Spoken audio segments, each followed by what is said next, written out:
On this week's episode of Marketing O'Clock, Google is making some sweet new community updates.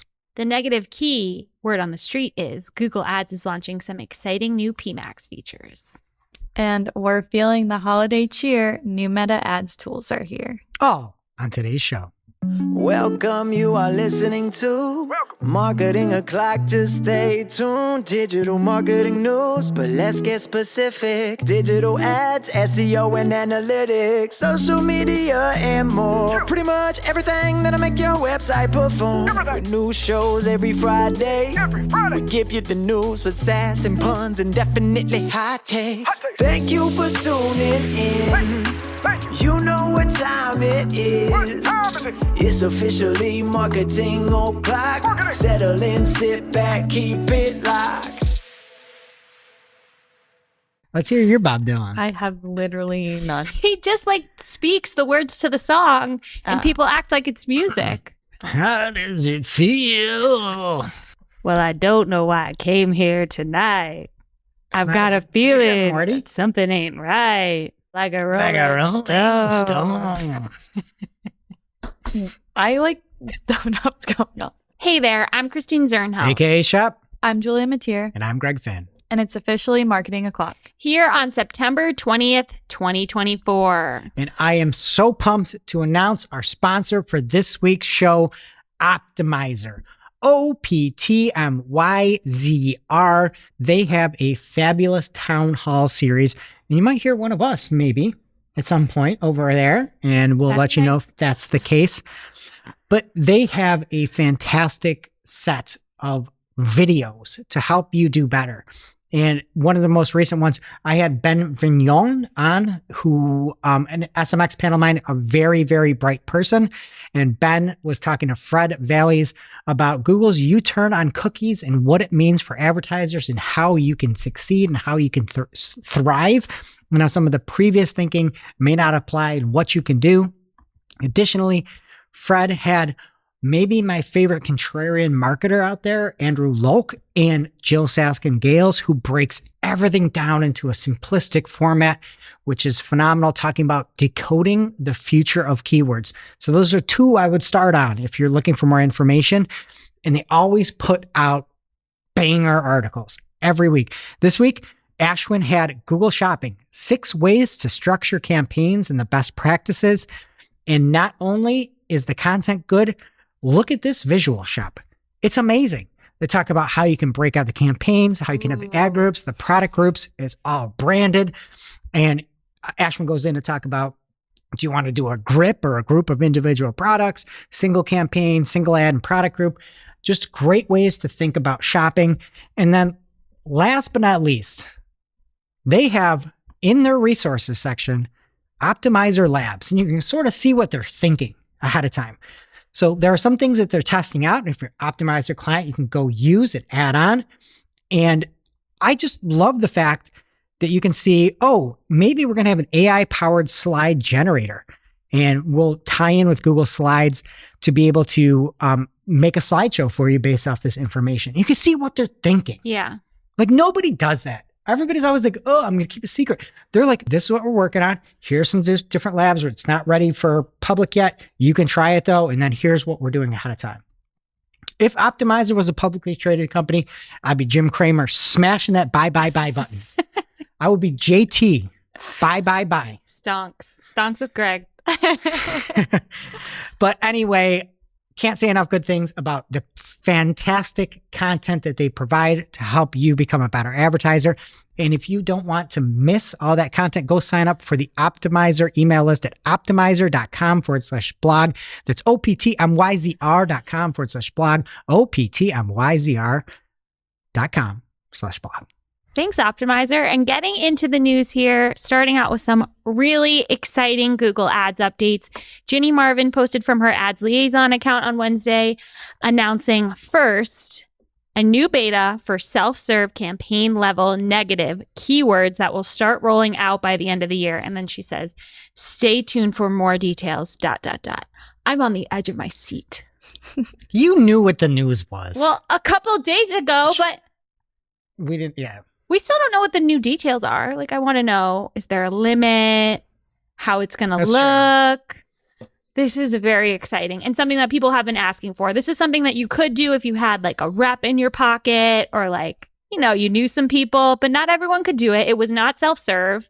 You had to jump through a bunch of hoops, and then you had the brand exclusions that you could use to exclude your brand or a competitor's brand. But we have clients where we see like very close variants of our brand name in the campaign. We're trying to exclude the brand, but it's like sneaking in. So this will be a much better option for people. Yeah. I also always thought it was scary that you have negative terms in a campaign that you can't see. Because that's what you had to do when you the had rep did it. put Yeah. in a negative keyword into Performance Max campaign. It's also scary when you can't see like search terms. That's scary Like too. that example was just like the search insights. Like, thank God we could see it. But You know, I think we had a revelation here. It's good to see. it is. More PMAX announcements. She said we're getting new impression share reporting for text and shopping ads on search. And this is something that was spotted in the wild already by Adrian Decker. You can see for his Performance Max campaign impression share. In this example, it is much lower than his search campaign impression share. Surprise, surprise. Also coming is new asset coverage, reporting and recommendations for underperforming asset groups, and new target pacing insights to track progress towards your CPA and ROAS goals. I think that's going to work similarly to those insights we see for shopping campaigns right now, but we'll have to see how it looks. And then she also says asset level conversion metrics are continuing to roll out. Which is, that's great too. Like the negatives is a huge benefit for people because you can say, I know that I am offering a tool. It's a PPC tool. It's Optimizer. It's the best tool that's ever been created, but it's not free.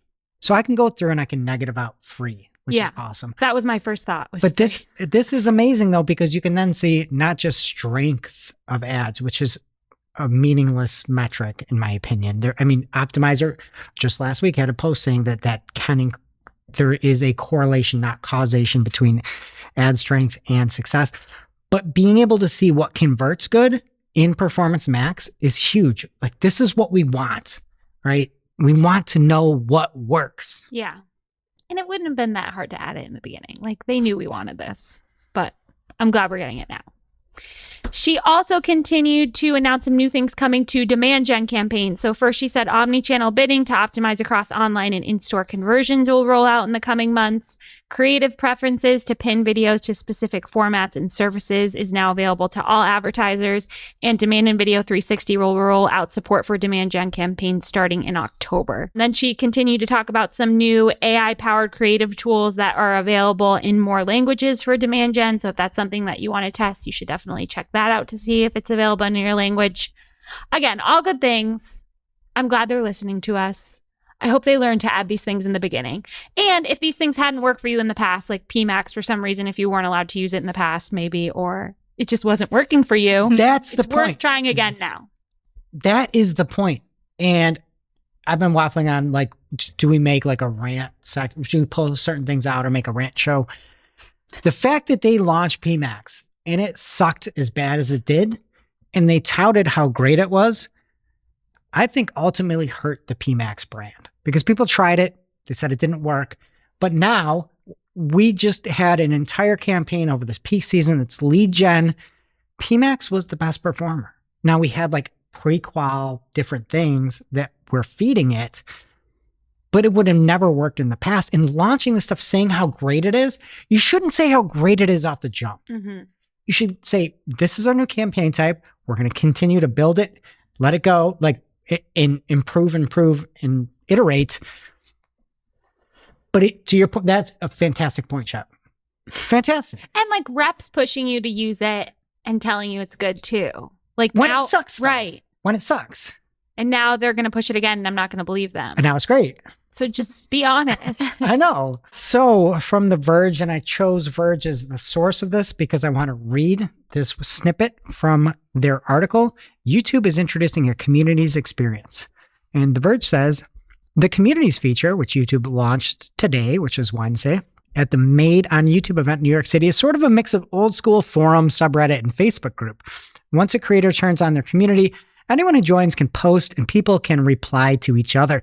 The idea is presumably that you'll all talk about things related to the creator whose community you're in, but if you've ever been in a YouTube comment section, you know that's not how it will work. YouTube comments are wild.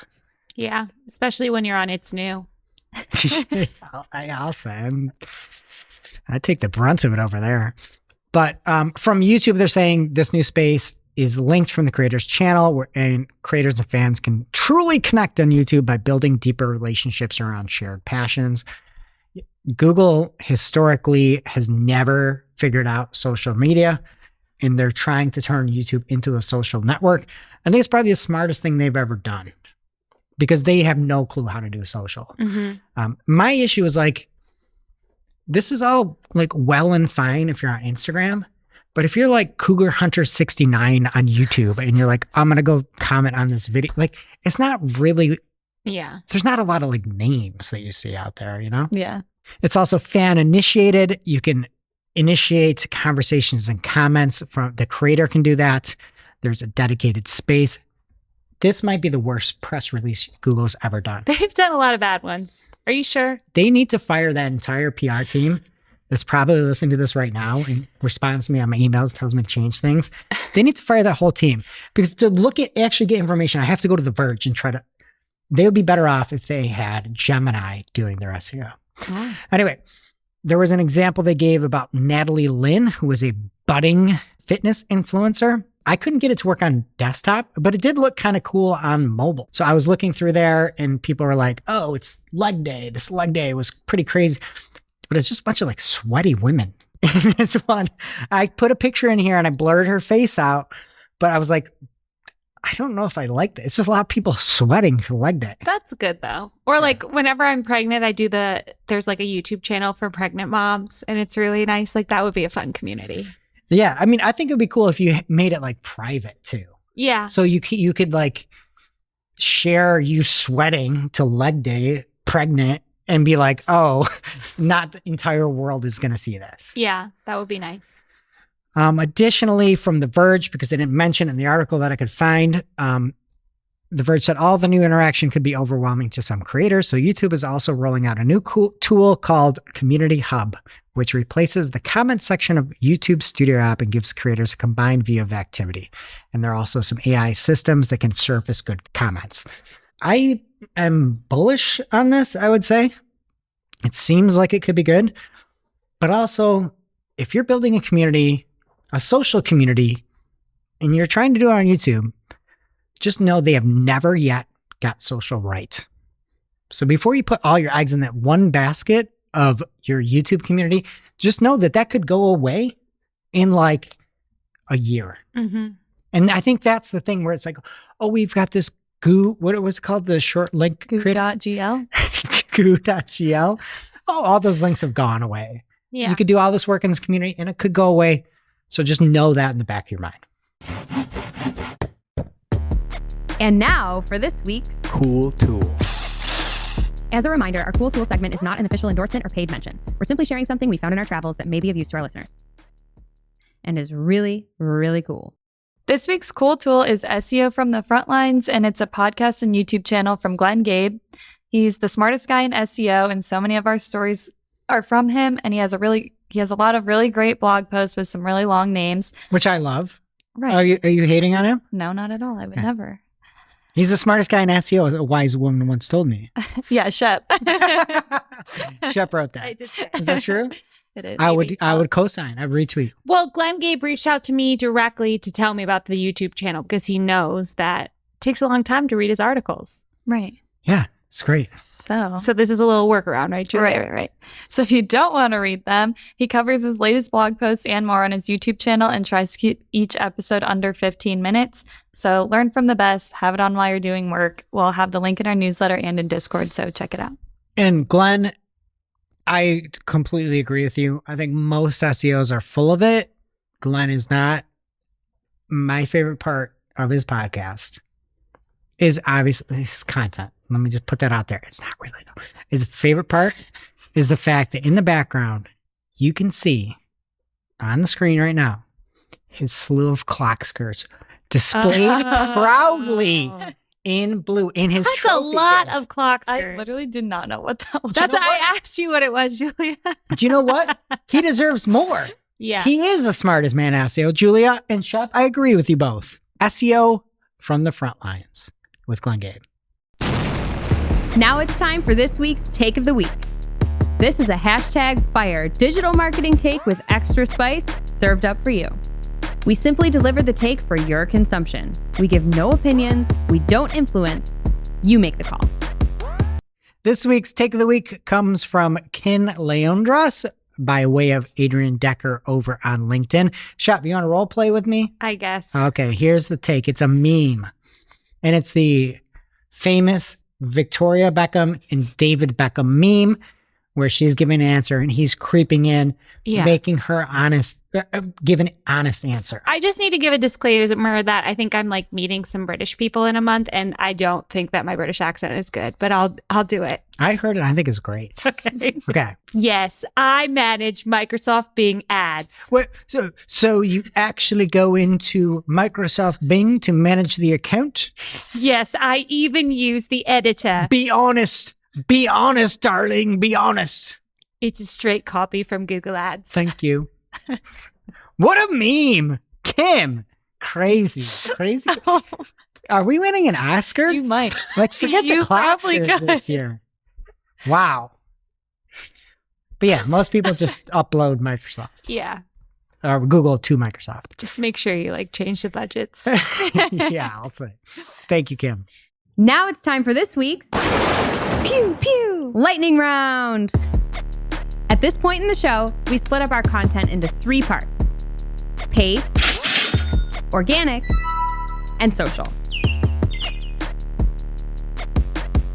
Before we get into the paid lightning round here, we want to thank Optimizer for sponsoring today's show. So if you are a PPC person like the Beckhams, you know that one of the biggest hassles is working across platforms. You're in Google, you're in Microsoft ads, you're in Meta ads, you're in Amazon ads, and those can work fine separately. But what you really care about and what your clients really care about is how those platforms work together. Like me and Julia in the past, we've been slacking during the day. How much did Bing spend yesterday? How much did Google spend yesterday? We don't have time for that. We don't. Optimizer is here to help you streamline reporting, budget management, and optimization across platforms. Their multi-account performance dashboard allows you to access your Google, Microsoft, Facebook, and Amazon ads accounts all in one location, so you can easily track performance fluctuations, audit scores, and optimization possibilities from a unified interface. And as I mentioned before, you can track budgets across all those platforms, and you can get alerts when budgets are exceeded or if they underspend.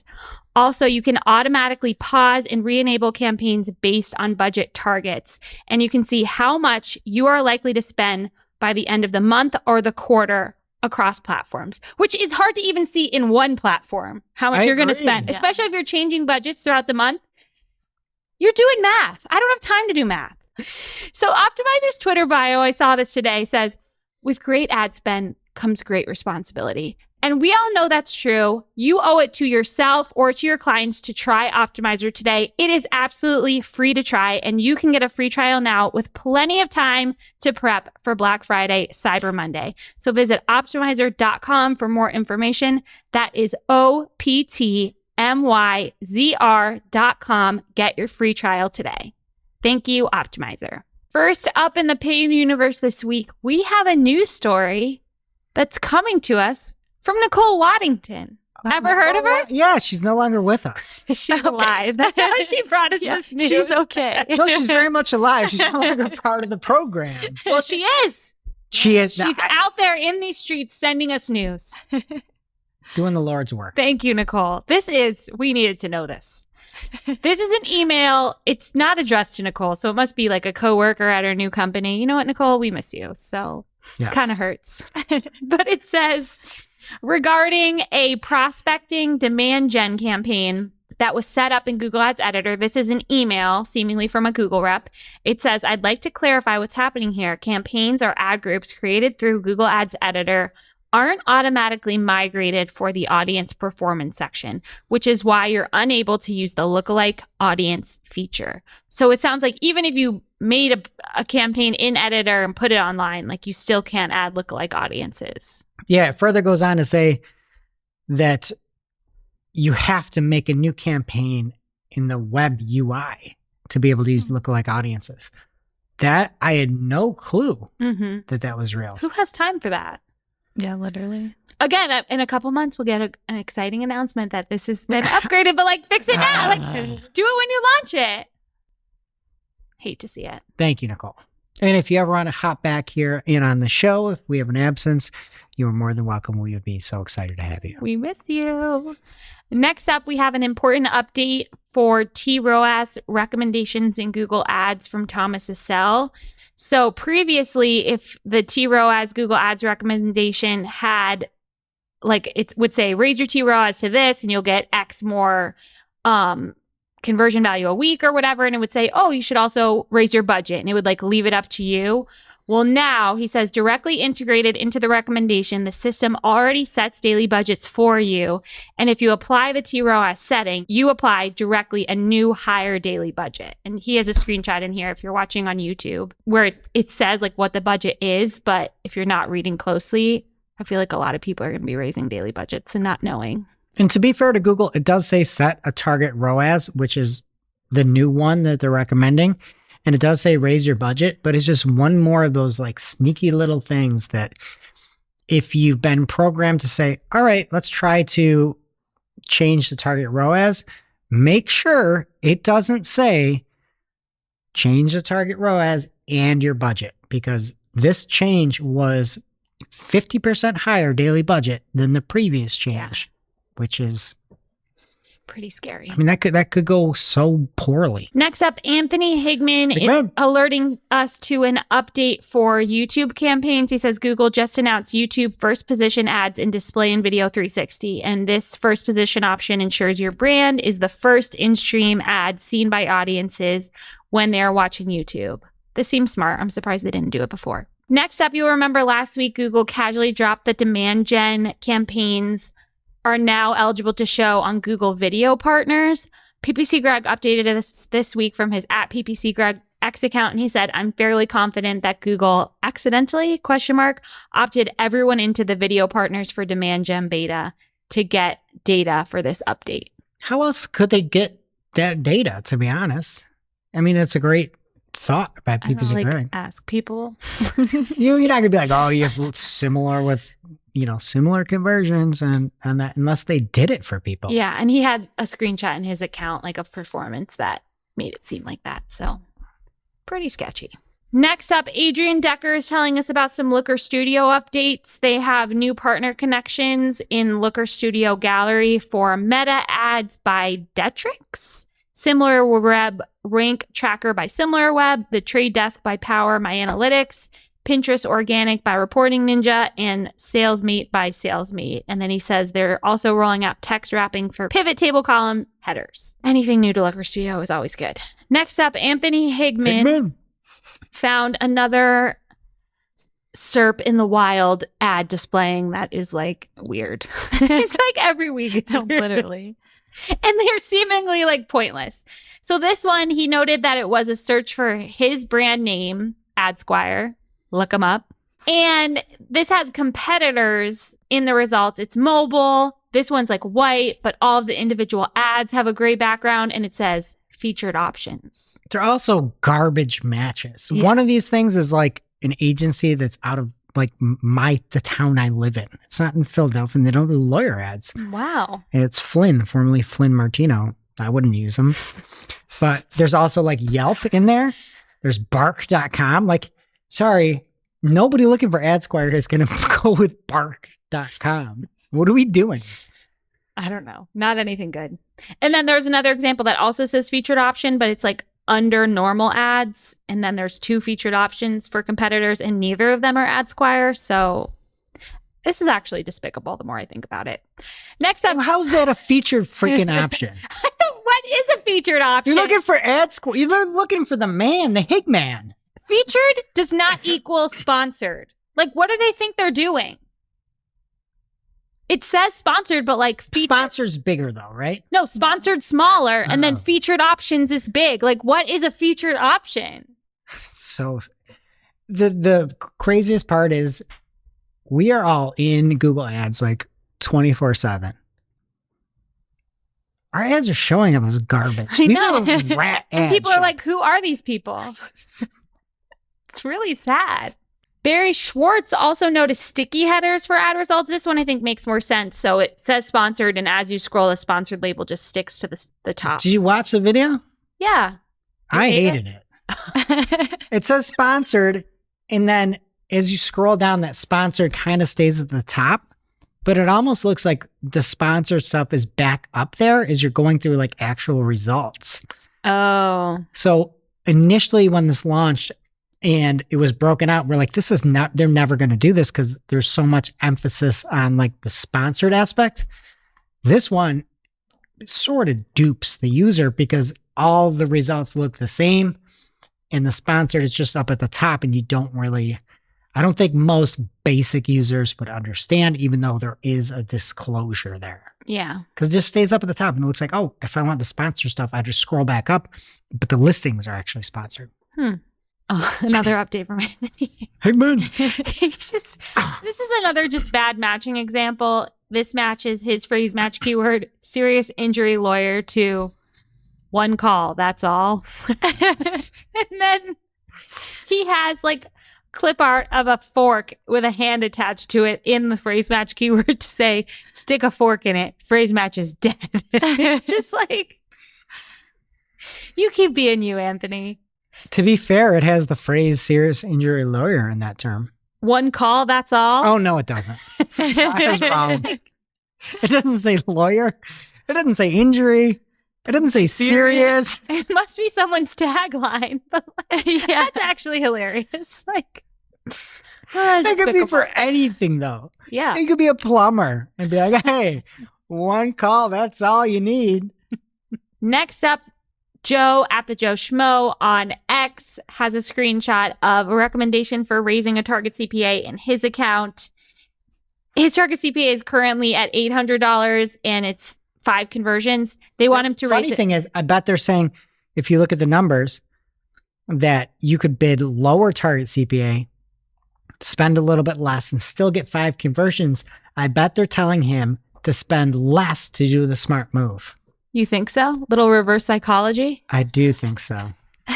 The option is raise his target CPA to $7,942.33 for 8 conversions, 3 more conversions. Perfect. Sounds like a great deal. I hope he took it. You wonder why people don't trust these recommendations. Next up, an update from Search Engine Roundtable. Google LSAs are now showing you if you viewed something like a listing, how many minutes or hours ago you viewed it, which I think is kind of cool. They need this for Zillow. You know, you just looked at this house yesterday. It'd be nice. Thomas Essel discovered this week that you can now use custom search terms for your YouTube campaign. So I guess it's kind of like custom segments in Google Ads, but you can put in search terms in your YouTube campaign and it'll target people that have searched those terms on Google later with your video on other sites. Next up, Anthony Higman spotted a cool billing change. It's easier to change payment profile settings from individual to organization now. So he says in the past, he's run into some issues with accounts being set up as individual as opposed to organization, and the process to change that was extremely challenging. But now there's an easier walkthrough with explanations. And he says in these verify everything crazy times, it's nice to have ways to change these things. So hopefully that'll be easier for people. That man is so pro Google. I better keep my eye out. Totally. That fork. For the clock screws. Yeah. His clock screw should be a fork this year. In his clock screw. We kind of need one for Glenn and his new show. I see it from the front lines. Yeah. So that we can see it every week. Yeah. But, yeah. I mean, there's clock screws for all. Yes. All right. And in organic this week, we have not necessarily the cached version of what Google had once had in the SERPs, where you could see what Google had crawled most recently. But there is a sort of a workaround that they've implemented along with the Internet Archive's Wayback Machine. So now, you can go through and from Google, the Wayback Machine made it sound way too easy. They said that with a simple link click, you can get to the Internet Archive's Wayback Machine version of web pages. But you kind of have to, I think it's like 3 different things you have to go through to get there. But you still can find a result in the SERPs and see what it used to look like and navigate to the Wayback Machine directly from Google, which is cool. It's not as helpful as the cached version was, where you could see, oh, there was some malicious stuff on my site or anything like that. Instead, you go to the Wayback Machine. And I believe it's the most recent snapshot they have of that website. Also from Glenn Gabe at Glenn Gabe on X, he is letting us know that Google Chrome is making it easier to opt out of those annoying notifications on Android. And so on Pixel devices, you'll soon be able to tap the unsubscribe button directly on notifications drawer to stop receiving notifications from a site. I never understood who wants notifications from a site. I know a lot of people try to do it. I'm just auto no. Yeah. They're just too egregious. Somehow I'm like opted into them and I don't remember doing it. Well, you should switch to Android. No, I'm busy. In a pretty wild post, I'd have to say, the @Google Small Biz account on Twitter X, arguably the worst account on X, the least helpful account on X, an account anyone would be ashamed of on X, put out a post saying, PSA, which is short for public service announcement, and is a directive, I would say. Use Gemini to help optimize SEO and boost your online presence to grow your small business. And then tags @Google Workspace, and then has a poll. What SEO tasks do you plan to use Gemini for first? And there's other meta titles, descriptions, content creation, keyword optimization. This is a wild post from Google. And I screenshotted this. Do you know why? Because it goes against Google's recommendations. Because they've deleted it since. They've deleted it. In our Discord community, you can see all the news. Like when we find it, we put it into the news section. And I saw that. I'm like, screenshot, boom, put it into the news. So are you like the guy who found this? No, I mean, everybody was up in arms over this. But this is a extremely poor bit of advice to give without the nuances included in this. Is Google has clearly said, initially they were pretty anti-AI. They've softened on it a lot and still kind of revert to the, if it's helpful, if it's user first, if you're creating helpful stuff. So just to see somebody put out help optimize SEO without explaining some of that, if you are just using Gemini to increase your visibility, that is like against terms of service, technically, because you don't make content for SEO. Like that's the number one thing. You need to make content to help users. And this tweet was just ridiculous. I don't know. I feel like the Google Small Biz account is like run by like, you know, that like one of the brothers or something, that it's like a family business, and like it's Job. Do you watch Arrested Development? Yeah. That's what I'm thinking. Like, but I look at this, I'm like, honestly, do you know how much better those tweets would be if you used Gemini and fired that person? Like they would be so much better. I feel like that's the secret. Like this have been where they're testing Gemini for the past 10 years on the Google Small Biz account. But Gemini, I asked Gemini if you should use AI for your SEO, and it said you need to create helpful content. So Gemini wouldn't even say something as stupid. All right. And from Glenn Gabe, he says, heads up, there's been a lot of chatter about crazy swings in ranking after the core update. There's some wild reversals, surges, and drops. So we've been talking about for a while over on It's New. Barry talks about it nonstop, that there's a lot of volatility. And Glenn has a bunch of great charts. And in his SEO from the front lines on this last episode, he led with this one and kind of talked about it a little bit more in depth if you are very interested in this post-August core update volatility. All right. News from Wednesday. Google search will label images as AI generated, edited, or taken with a camera. I don't know how they're going to do that. Yeah. I literally don't know. What if it's like a designer? Like graphic design. Right. Like if you're good at Photoshop, you're not going to know it's edited. Is that edited? Like, what would you label it? I don't know. But there was an example they had of like Mid-Journey, like it looked like a discovery or discover post or something, and it said it was self-labeled as AI.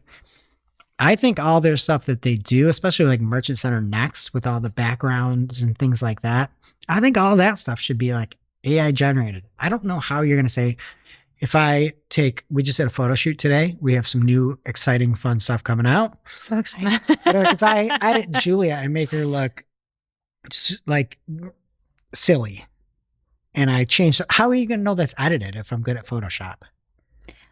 I don't know. And they're like, oh, we might look at the metadata, but then I can also just Yeah. screenshot it on my screen. I don't understand how you're going to do this. But I do think it would be helpful, especially on all those garbage things that they tout, like when they said for demand gen, you can just have pictures of tents instead of showing your tents. Do you remember that? Yes. Like that's what really they should do this for everything they do for themselves should be that. Mm-hmm. All right. From Search Engine Roundtable, Bing has these scrollable search result snippets. As you go down, there was an example of digital marketing, and you see this Coursera with these, it looks like almost like Q&A answers or something like that. To me, this is just like the exhibit meme where it's like, yo dog, I heard you like SERP, so I put SERPs in your SERP so you can SERP while you SERP. You know what I mean? I think so. Because it's like vertical scrolling within the SERPs. Yeah, it looks Yeah, it's really ugly. crazy. So dumb. Okay. But that's it in organic. What's happening in social, Julia? First for social from Search Engine Land, Meta is giving advertisers new ad tools ahead of the holidays. So the first thing is that advertisers can now highlight their promo codes in ads, which makes it easier for people to apply the discounts. That one actually was pretty cool. I feel like it looked good. Could be helpful.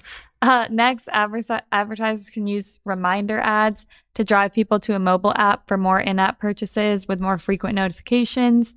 And then last, you can add multiple landing pages to a single image or video ad via site link, which is another pretty good one. You can like go to like different products, just makes it easier. And then they're also testing ads that target in-store shoppers and tourists based on location interests, which can help businesses optimize for in-store and online traffic. So some actual helpful updates from Meta. Next, TikTok adds a delete and re-edit option for uploaded clips. Shut up. So you'd be able to remove all the edits you've made on your video and start over. Doesn't work for edits you made in a third-party app, but if you just like record and upload from TikTok and So make after edits you've in already there, posted it, yeah, you can. this was made for me. Yeah, no, literally, they did it simply for you. I just make a lot of mistakes. Yeah.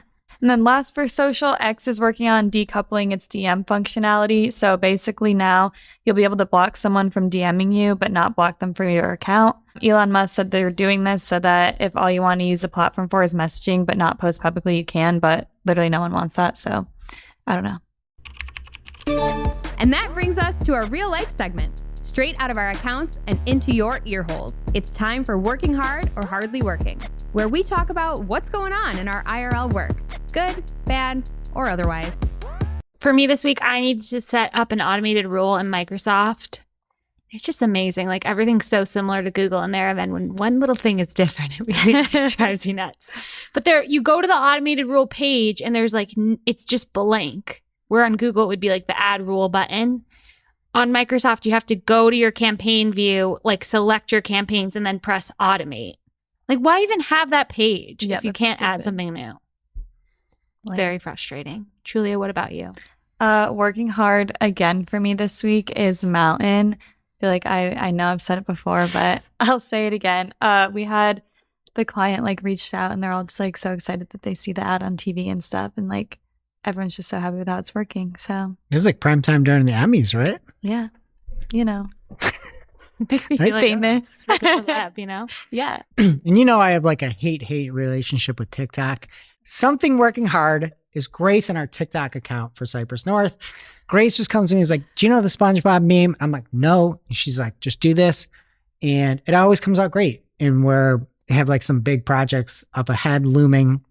We need to, you know, again, be able to attract good talent. And we're trying, I think it's good. You know, No, yeah. you're laughing at me. Just the way you just said that silly. made me laugh.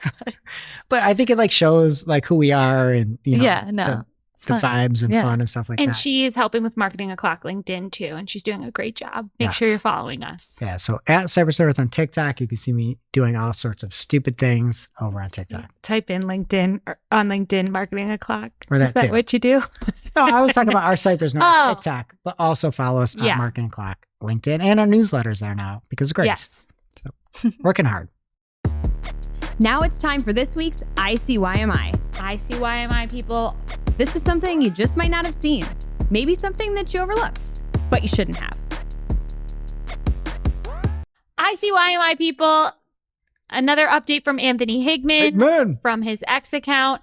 He has a suspicion that message lead response time is becoming more of a factor with LSAs.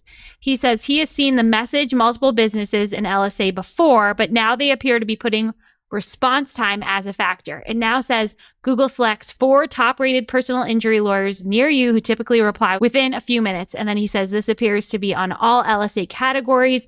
On home services, it says request competitive quotes, and response times seem to vary per category from a few minutes to a few hours. So I guess the takeaway here is just make sure you're following up on the leads as fast as you possibly can, because now they're like featuring that more as a highlight. Makes sense. Also, with all the Anthony Higman news, we've definitely had like so much more LSA news in the past like year, I would say. Is there LSA news every week because of Anthony Higman, or did Anthony Higman like become Anthony Higman because of all the LSA news? You The just chicken or the egg? Like, broke what my is brain. it? Was there just nobody talking about it before, or That's a great question. because we don't do LSAs? Right, we don't do local stuff. I would just love to know what Anthony thinks. Like, has it always been this crazy with all the changes, and he's just been quiet? I also feel like Anthony Higman is like the Flash with like speed on stuff. Yeah. But then Can't like- imagine his message response times. oh my gosh. But I also feel like all these great messages and finds that he has, he's like the Flash with like concrete shoes on because of his stupid cap, whatever it's called, title case. Oh. I look at these things and I'm like, oh my gosh, I would love to read this. This is work. It's work. Don't you think? Yeah. Has he ever responded to us and said why he does it? All he said was it doesn't take me longer to type. Like, I'm used to it. But he doesn't say, like, why. I mean, he's like celebrity status if He just doesn't if he had care. normal case. But no, it's what he prefers. He's still a celeb. Now it's time for our must-read marketing article of the week. An article so advanced, so in-depth, so detailed that we simply cannot cover it in its entirety on today's show. This week's must-read marketing article of the week comes from power listener of the show, I believe, Sophie Logan, and is over on PPC Hero. It's called How to Optimize Your PPC Landing Pages in 5 Steps. We kind of go across all gamuts of things, really advanced stuff like Glenn Gabe's posts. This is kind of like just a best practice, things you need to know, and things that are important that you might be missing with landing pages. She talks about the research. One of the examples she has is that you see 95% of people start to fill out your inquiry form to complete it, but you're not seeing that conversion rate. So how do you look at the details that matter? One of the things that she talks about in this that's important is how to get stakeholder buy-in, which is awesome. The steps for creation that she uses. There's a sample. I think she used Figma for this one, but it's just a mock-up of it. And it's just a great thing to do if you haven't dabbled in landing pages and you run PPC. It's something that's really important, and Sophie has you covered. Thank you, Sophie. And now on to our playlist of curated songs to work to. You can head over to playlist.marketingoclock.com to listen to Marketing a Playlist. Greg, what will you be adding this week? I'm going to add Heartbeat by The Midnight. I've got a weird one I've just got stuck in my head. The girl from Ipanema. That's how they say it in the song, right? It's That's like that jazzy song. Yeah, that's like you don't want. That's like addictive. They should put a warning label on that. I know. I don't know. I was listening to like a jazz playlist today and it came on and it's been stuck in my head all day. And It's I don't know any of the words. It's like Zins for music. Okay. Hot take. Julia. I'm going to add 24/7 365 by Surfaces. All right. That does it for today's show. It is now officially not Marketing O'Clock. Thanks for listening. We miss you already. And we can't wait to see you next week. Thanks for listening to Marketing O'Clock. If you're looking for more information on today's topics, head over to marketingoclock.com/newsletter to receive every single article we covered. We share the news as it breaks in our Discord community. Head over to community.marketingoclock.com to join. Welcome to this week's Shootin the Heck. We're after our famous Friday news show. We don't talk about marketing anymore. We just Shoot the heck. Julia, what are we playing today? Probably not everyone's favorite game, but we're going to be guessing like funny or crazy celebrity baby names, but some of them are going to be real celebrity baby names and some are going to be fake names that I made up. Okay. So, And to be fair, both of my kids' names were not on the top 1,000 list. That was a requirement. So I have different names for my They kids. don't So sound fake though. yeah, like yours are very normal. I'm just saying, I'm not judging people. I am a little bit. Okay. This was inspired. I was watching The Perfect Couple on Netflix, and there was this actress who had an Irish accent. And she was trying to sound American, and I found out she was Bono's daughter, and her name was like Memphis Eve Sunny Day, Dance of the Rising Sun, Bono. Does Bono have a last name? Hewson. Bono Houston? Hewson. Hewson. That's Bono's name? Yeah. What's his first name real? Paul David. Paul Hewson? No wonder you changed it to Bono. Wait, what do you got, Julia? Okay, we're going to start like, Do we ring it with our names? yeah, and then if you can guess the parents, like who the parents are, you can have an extra point. Okay. I'll keep track of my points. All right, so the first one, we're going to start off like chill. It's just going to be a first name. Okay. Huckleberry. That sounds like it would be me. Shep. Okay. I'm going to say fake. Okay. Greg, I'm going to say real, and I'm going to say Johnny Depp. Okay. You got a point. Ugh. It is real, and it's Bear Grylls. Bear Grylls. How dare you? Aw, that's funny. Bear Grylls. It's not Grylls? No. I've never cared. I've always heard people say it the other way. All right, I'm in the lead. This feels good, Chef. Okay. That is funny that he named his son Huckleberry. Yeah, right? I thought that was like a good I think it'd be funny if I named my son Huckleberry. Because you say it a lot. Huckleberry Finn? Isn't that like a... No, Greg and Jess Budd do this like I'm your Huckleberry thing, and it means like Oh, it's from Tom Sawyer. okay. Huckleberry Finn. I know, but you say I'm your Huckleberry That's from when Tombstone. somebody like helps you. Okay. Yeah, it's Doc Holliday. Oh, Huckleberry Finn. Yes. Okay. I'm sorry. Wow. I'm sorry. Joke right over the The top. game starts now. Okay. Next, this is kind of an easy one. I had to put it in there. Techno Mechanicus. Greg. Yes. Yes. Hmm. And I'm going to go with the lead singer from Tool. You don't know whose kid this is? Techno. Oh, I thought this Elon was- Musk. Yeah. Shh. I was like, I thought this was going to be an easy, like... Okay, Okay. I screwed that up. Okay, It next. just sounded like a Tool song to me. Yeah, well. All right, next one. Pilot Inspector. Shep. It's got to be real. Okay. I've heard it before. Okay. Greg, not real. Okay, well, it's real. Any guess on the parents? They're both famous. Yes, they are. Bono. Beth Riesgraf and Jason Lee. Who are they? I feel like I like I recognize thought them. Jason I like Lee look them- died. That doesn't I'm mean not he sure. doesn't have kids. Yeah, his kid pilot is still alive. Traveler Jones. Greg, fake. That's too good. You made that up yourself. I know you. You made that right up. Traveler Jones. Now from your 100%. face, I feel like it's Because you had Yeah. pilot and something else before, and then you're like, oh, pilot, oh, traveler, oh. Okay, I'm gonna well, sneak I it by him. actually have a disclaimer at the end of this, but yes, it's fake. Yes, I made it up. 3-1. Anyway. Who would've Next. thought, Chef? that you would lie. No, that I'd be kicking your butt. Oh, The celebrity baby names. it's just been luck so far. You'll get a few. All right, next one, Malibu Barbie. Greg, real. Fake. I'm gonna go with Lil Kim. No, Trish Paytas. Ugh. You know her? I thought it was Trisha. Well, okay, same thing. I should have known. 4-1. That Her oth- baby's young in my defense. That baby's like Yeah. 1. Her other kid's name's Elvis, so I kind of like the name Elvis. you can't name your kid Elvis. It would not sound good with my Next one, Moroccan Scott. Greg, Shut.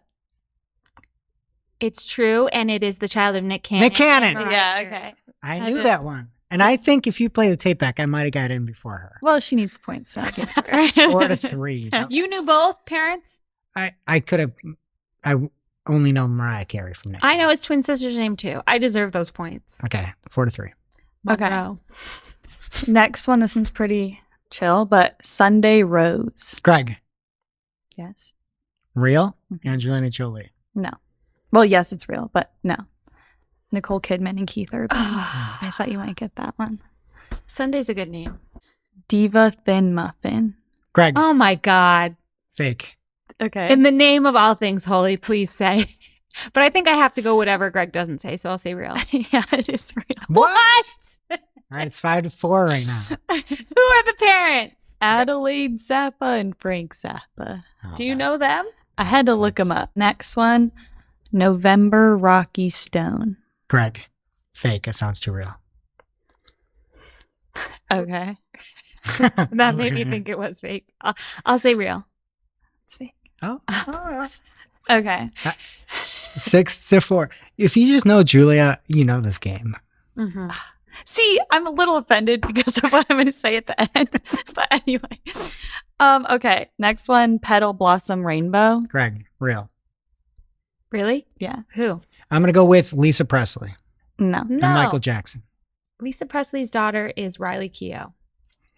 Okay. 7-4. It's Juliet Norton and Jamie Oliver. Oh, wow. Piano Moon. Greg, real. Your strategy is just not thinking. And I look at her. buzzing I in. look at her face. Okay. I think it's fake. It is fake. No. I did make that one up. Got me. Okay. And then the last one I have is Buddy Bear Maurice. Greg, real. Who's that? It's Juliet Norton and Jamie Oliver. Oh my God. 8-5, Shep. I know my celebrity babies more than you. Wow. Okay, I also just have to say though, every fake one that I made up was from this TikTok of this girl who those were baby names she likes but isn't going to use. So Who was the girl? her name's Francesca Fargo. She was on like Too Hot to Handle and stuff like that. I have the TikTok right here. It's Julia Mateer. Yep, it was me. Okay, hopefully none of those people are listening to this podcast.